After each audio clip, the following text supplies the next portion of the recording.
And we are back with another episode of the Kyle Lanslone Show. And I am very excited to be welcoming back today Harrison Berger. Harrison, the audience always loves you. Glad to have you back. How you doing today?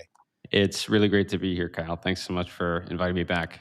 Of course. I read several of your articles a week. You're doing really good work over at the American Conservative, really one of the most important outlets that we have right now. Fighting the right from a right wing perspective often is a really, really important goal that magazine has had to move America in a better direction. And look, I'm a libertarian, but I agree with them on a lot more than just foreign policy. So Harrison, before I have a lot I want to talk to you about today. We got Epstein files coming out, potential war with Venezuela. And you wrote a really interesting article on Trump decriminalizing marijuana, rescheduling marijuana. So we'll get into what all that means. But first, before we get into any of that, before the show, we are talking for a couple minutes as Chris was setting up the cameras for us. And you mentioned something to me that I just hadn't kept up with. You said there's Epstein connections with Iran-Contra. So, Harrison, break this down for me. What are you talking about? I mean, so this is something that people like Daryl Cooper have been talking about for a long time, and other Epstein researchers, Whitney Webb, Brian Dawson, those sorts of people. And there were a lot of allegations stemming from people like Stephen Hoffenberg, who was Epstein's business partner at Tower Financial in the late 1980s. They ran a Ponzi scheme together. Only Hoffenberg got in trouble for it. And he's made all sorts of allegations during his time in prison. He's dead at this point.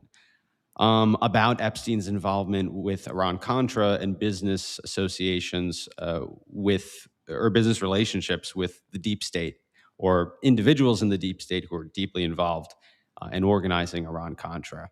And it turns out that all of those allegations, or most of them, were correct.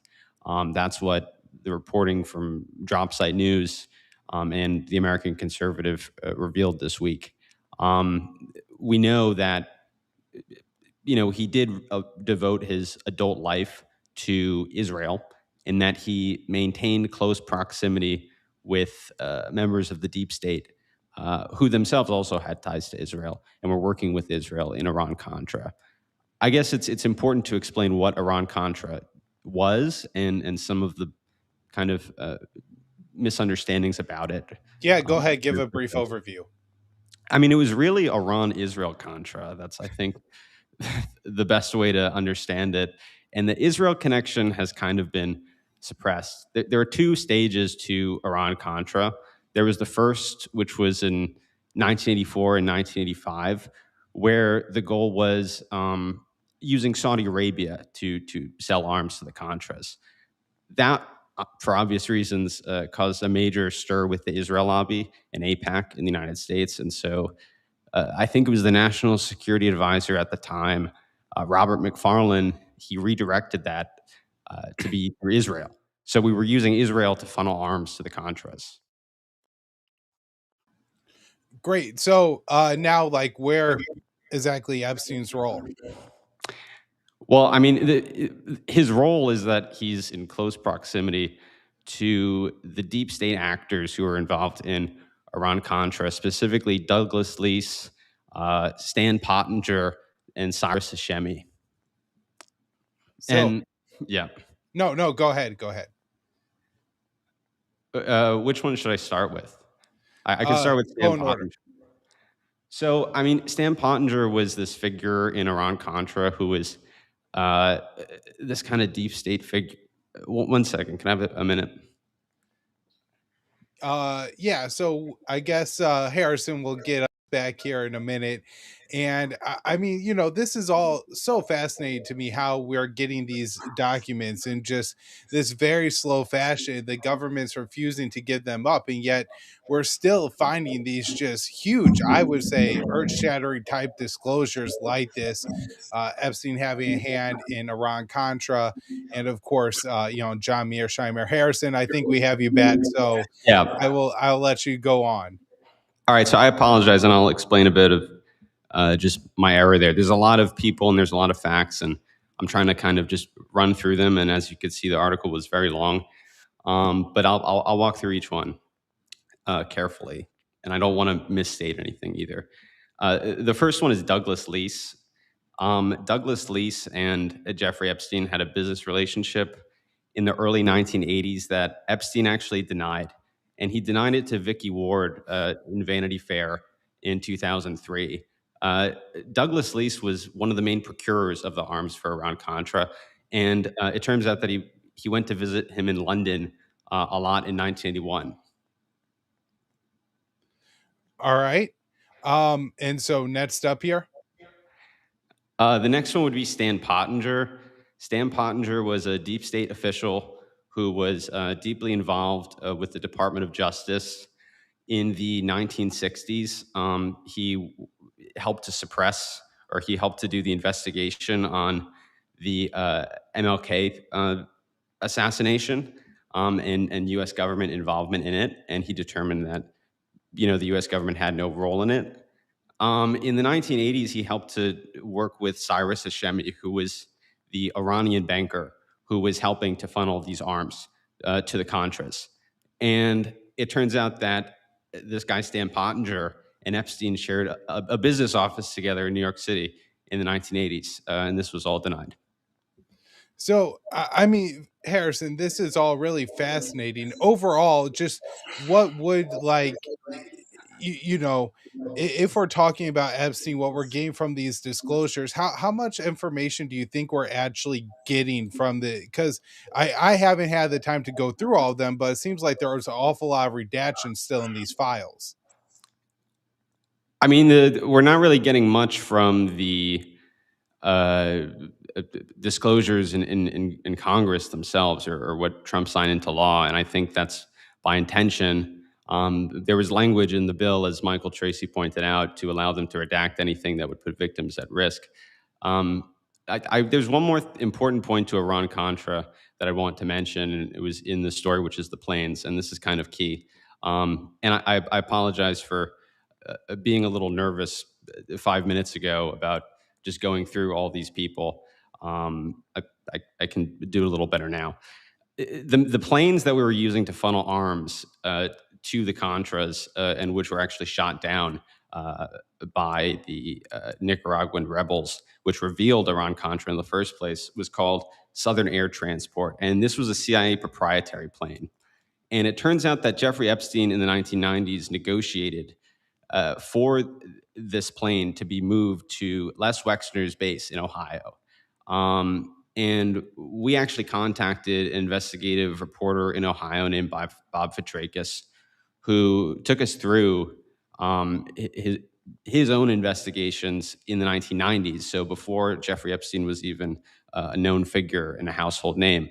And he explained how David Sturtz, the inspector general in Ohio, actually came to him with these allegations that not only was Jeffrey Epstein involved with trafficking arms in the 1990s using Southern Air Transport, but that this Southern Air Transport plane was trafficking drugs.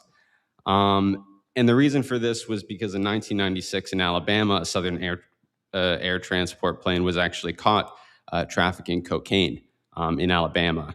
And their excuse for it was that, they were transporting flowers. It was coming from Colombia.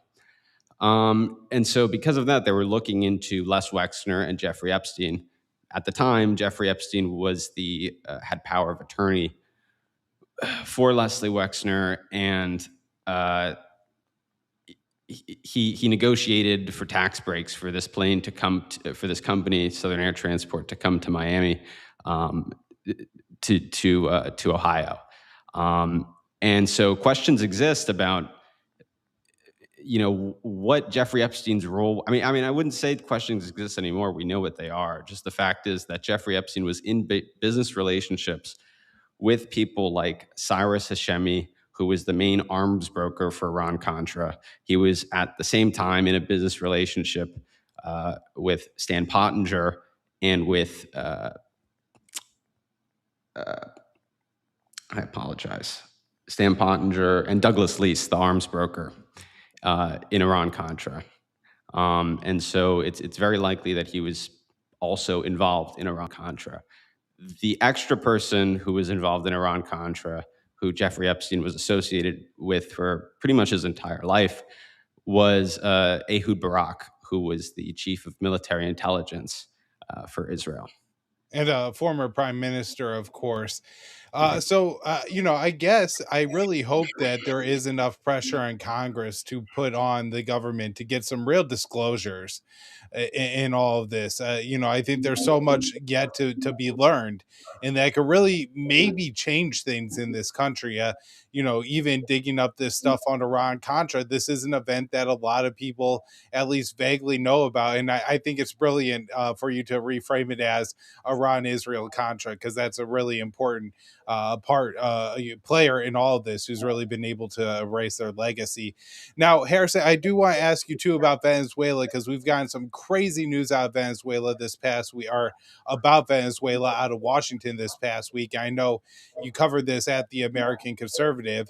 So, we had news from Tucker Carlson and Dave DeCamp, my colleague at antiwar.com, spoke with a source in Congress who said, and they both said members of Congress believe Trump was going to announce that we're going to war with Venezuela. We're now seizing ships off Venezuela. He now announced a total and complete blockade, which, some people would regard as an act of war. And Congress had a vote where they could have restrained the president's war powers and didn't. And I know you wrote an article on that. So what do you make of all this news, and particularly Congress's vote? How close was it, and why didn't a few more Republicans vote for constitutional war powers and to say that the president can't go to war with Venezuela without a declaration? There's certainly a lot of people who deserve scorn and scrutiny for their votes on this. In particular, I'd say people like Warren Davidson, who have been consistent on these issues in the past of opposing these regime change efforts, opposing extrajudicial strikes on people who are merely accused of being terrorists and not proven in court to be, but are now supporting this because President Trump is authorizing it, even though the Constitution says that you need Congress to authorize war. And so they're ignoring that. They're basically accepting the government's arguments that they've been making for months now that are not based on any facts, that Venezuela is trafficking fentanyl into the United States, even though our own DEA reports say that they don't do that at all. And they're just accepting this and going with this propaganda and pushing it out. Who are the people who actually want this regime change war and who it benefits? I mean, it's ExxonMobil, among others, to protect their interests. They were kicked out of Venezuela in 2007. They've been in neighboring Guyana ever since, extracting oil from them, but also creating a territorial conflict and stoking one with Venezuela So, over oil just rights. is that what Donald Trump's talking about? In one of his posts, I know he says that we have to get back the oil that Venezuela stole from us, which I guess is kind of confusing to me as how Venezuela could steal Venezuelan oil. But I do understand there were probably some contracts between the Venezuelan government and these countries, and when Chavez took power, he broke those contracts, and they probably required some kind of payouts. And I'm just wondering if maybe you know a little bit about all this. I don't know too much about the. Are you asking about the contracts with ExxonMobil or or or just Chevron? is that is that what Trump's talking about when he says we need to take back the oil that was stolen from us? I That's probably what he's alluding to. Frankly, Chevron is allowed to operate, and they have deals with the Venezuelan governments. They were not kicked out necessarily in the same way that Exxon was. Exxon was not willing to submit to the new regulations of I guess it was the Chavez government at the time, and Chevron was. And in fact, there's an interesting dispute that Nick Cleveland Stout at Quincy Research Institute has explored and written about, which is that Chevron has been lobbying against regime change efforts, and so their think tanks in D.C. Are saying that are siding with the left and siding with the very few people against this intervention in Congress. Even Marjorie Taylor Greene, I'm pretty sure, is in favor of this intervention, which is shocking, to say the least, because she's against every other. And so I think the propaganda, again, has just been very effective on this. When it comes to oil rights, perhaps the Exxon lobby convinced Trump, perhaps Marco Rubio and the South Florida clique, who are now have a ton of power, especially in the State Department, to decide U.S. policy toward Latin America. Perhaps all of them got together and decided to convince President Trump that this oil is somehow America's oil and not just the oil of those private companies. Yeah, you might be right. I mean, it all sounds so absurd, Harrison, right? Because Donald Trump has even said Maduro's willing to deal on the natural resources. I think he said he was willing to deal on everything or give up everything, which I'm sure there's some more nuance to that than Trump actually provides. But he's talking about really, Maduro making a good deal with the Americans to come in and take the oil in exchange for getting rid of the sanctions and the hostile regime are the American military buildup in the Caribbean, things like that. So I guess where I'm going with this is, why would Donald Trump do this? Would go to war when we could have the oil? Like, what's the motivation here? I think it's pretty much the ideology of people like Marco Rubio and that South Florida elite who are very angry for many decades. These are people whose families came over with grievances against the governments that they left, and they've carried those grievances with them, and now want to use the U.S. military to overthrow the governments of countries that they came from because of those grievances that they've had for decades. It's no one's place to do that, obviously, but this is what Marco Rubio and a few others are demanding, and so I think yes, that's why we're doing it.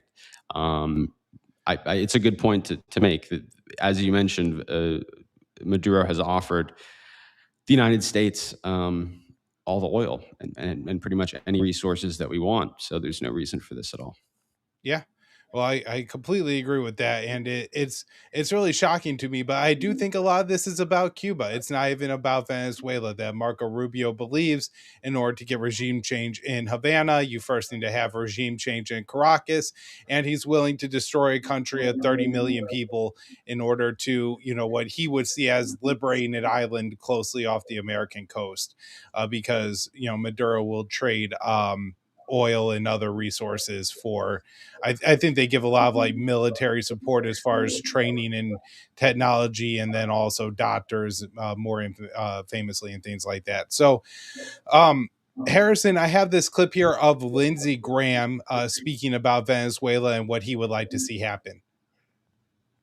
I support the idea of standing up to Maduro, and I want him to go. I am all in the camp for regime change, and I'd like to see the people of Venezuela be able to elect a new leader that would not only be good for them, but good for the region and good for the United States. Senator, with so stay tuned. Maduro's days are numbered. President Trump is on the verge of changing a regime in our backyard that should have went a long time ago. He's on the verge of creating a new Mideast, get rid of Hezbollah, Hamas, try to get Saudi and Israel to recognize each other. Bad news for the bad guys and great for peace. That's what I hope and pray for. I support the idea of standing up to Maduro, and I want him to go. I am all in the camp for regime change, and I'd like to see the people of Venezuela be able to elect a new leader that would not only be good for them, but good for the region and good for the United States. Senator, with so stay tuned. Maduro's days are numbered.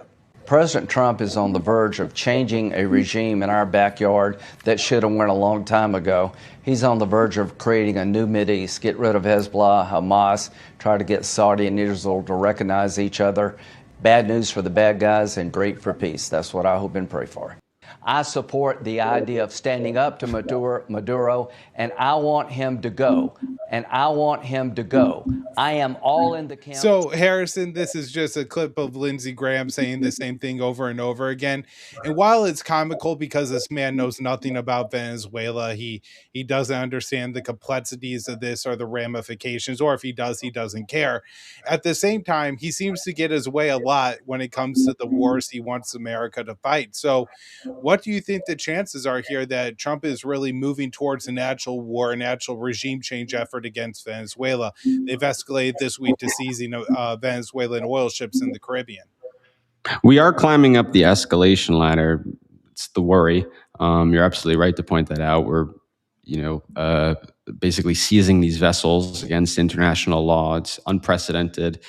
We've never done this really before. We've never done this in decades, really. Certainly not in our hemisphere. But this is, I'd say part of it is the new national security strategy that we've just written and perhaps we're implementing, which is that we will have this, what they call the new Monroe Doctrine, but with some Trump enhancements. And I guess that these are the Trump enhancements. The prospect of regime change, it does seem like we're going there. People like Lindsey Graham, obviously they've never seen a war. They haven't wanted to send other people to fight. And this is obviously one of them. But it seems like we are going in that direction. And the seizure of those vessels definitely points to it too. The only hope is that there will be some sort of negotiation for resources, as Maduro proposed, that people like Richard Grenell, who were empowered at the beginning of the Trump administration in January and newly empowered in October, though have kind of been pushed to the side for more hawkish people like Marco Rubio on Venezuelan policy.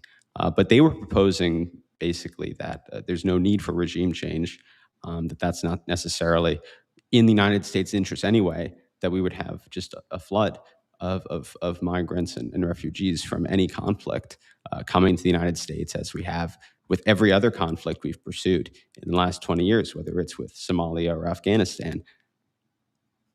Yeah, absolutely, Harrison. I want, before I let you go, ask you about this really interesting article that you wrote today for the American Conservative on Trump rescheduling marijuana. Because, I guess I had always thought when I was first really getting into politics back in 2009, 2010, that the president rescheduling marijuana would be a huge day of celebration, the decriminalization of weed. And I really didn't see that reaction. In fact, it didn't seem like a very big deal at all. And so you're saying here that marijuana rescheduling actually rewarded big weed and didn't necessarily do a whole lot for the average pot smoker. So, Harrison, what's going on here? I mean, very simply, it's not going to affect anyone at dispensaries or customers at dispensaries. It won't even affect anyone who's in jail for marijuana offenses, mainly because if at the federal level, they had been released under Joe Biden. And so now it's up to states to really implement that. So the progressives who I sympathize with on criminal justice issues in terms of mass incarceration, I think it's a major problem. We have a draconian prison system in the United States, but there's really nothing that this executive order does to benefit the people who make those arguments. And so they're not really applicable here. What this does do is offer major tax breaks to weed companies such as True Leaf, run by Kim Rivers, who lobbied who lobbied the Trump administration this year, but also last year lobbied then candidate Trump to endorse the failed Florida ballot initiative or amendment to legalize weed in that state. And so major weed companies are going to get billions of dollars in tax breaks. This is where people like Charles Lehman, who I interviewed from the Manhattan Institute, who are definitely very conservative on these issues, tend to be correct about what this bill will actually do.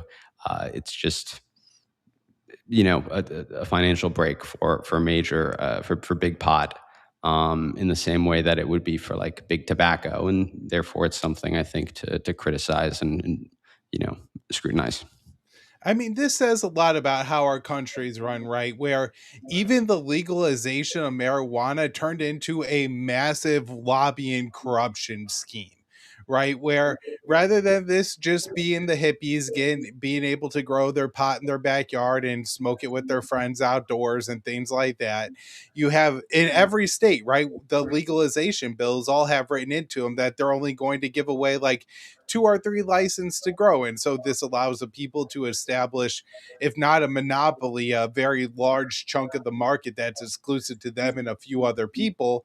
And suddenly, you have these major corporations, I'm sure billionaires, having a major hand in the marijuana industry. And the people who either suffered under the drug war or the people who actually want to use the drug recreationally in a responsible way actually don't benefit a whole lot from it. Do you think this is like kind of symbolic of the U.S. government, how it's run overall? I do in many ways, and I think it's indicative of the culture that it's creating. Obviously, the Trump administration won a lot of Gen Z support, and they flaunted that fact and promoted it to say that they had a mandate from Gen Z to enact policies favorable to people in my generation. And so far, they have not. They haven't really done anything at all. They've started a bunch of wars with Iran, for instance, and funded Israel's genocide. Thankfully, that's winding down, although it hasn't fully stopped. And they haven't put pressure on Israel to completely stop it either. And so those are all foreign policy failures of the Trump administration that people in my generation don't like. And on top of that, the Epstein files debacle, which is mocked online all day by people my age as well. They were viewing this as something that they could point to the midterms to say, hey, look, we've helped out Gen Z. We've done something for you guys, because weed legalization or rescheduling actually is very popular with Gen Z. Something like 70% or 71%, I think, according to Pew, support it. But there's nothing that this bill does to really help them. In fact, if anything, it just kind of incentivizes more use without any discussion of public harm or health risks. So yeah, I don't think it's moving necessarily in the right direction. There needs to be a more holistic approach to something like weed, as well as something like gambling, which the administration is also supporting for a variety of reasons. Yeah, well, a whole different conversation to get into gambling, Harrison, and we're about out of time here, so I'm going to let you go. Thank you so much for coming back on the show. We'll do it again soon, and everybody be sure to read Harrison's articles at TAC. He's writing there almost every day. Really important and interesting coverage about a pretty wide variety of subjects. Yeah, thank you so much for having me. Absolutely.